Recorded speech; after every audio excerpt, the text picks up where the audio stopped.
Negotiating an international sales contract requires mutual consent between the buyer and seller. This agreement is typically formalized through a sales contract, which aims to allocate costs and risks between both parties. Drafting the contract is essential as it facilitates exchanges and prevents disputes. An international sales contract is governed by various rules designed to harmonize and facilitate international trade. The Vienna Convention, developed under the auspices of the United Nations, regulates international trade of goods. Signed in April 1980, it currently has 65 signatory countries.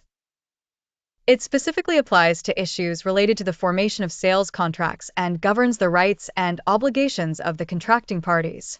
Given the challenges of selecting the applicable law, the Convention provides the option of choosing a neutral law. The application of the Vienna Convention entirely depends on the parties' agreement. Businesses can either exclude it entirely or apply it partially. In any case, companies wishing to develop international operations must acquaint themselves with the legal systems of their target countries and the Vienna Convention. Incoterms are commercial terms that regulate logistical and ownership transfer issues in international trade.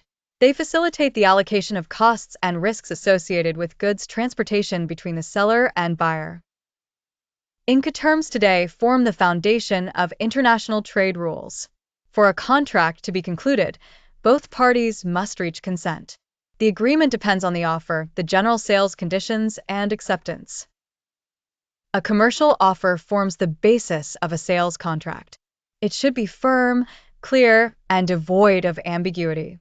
An offer is based on a written document and must be drafted in a language fully understood by the client.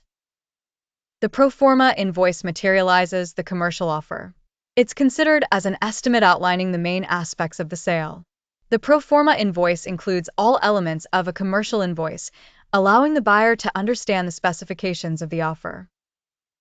Finally, this invoice establishes the seller's responsibility and obligations. In any case, the contract must define the legal relationship between both parties, which is the purpose of the general sales conditions.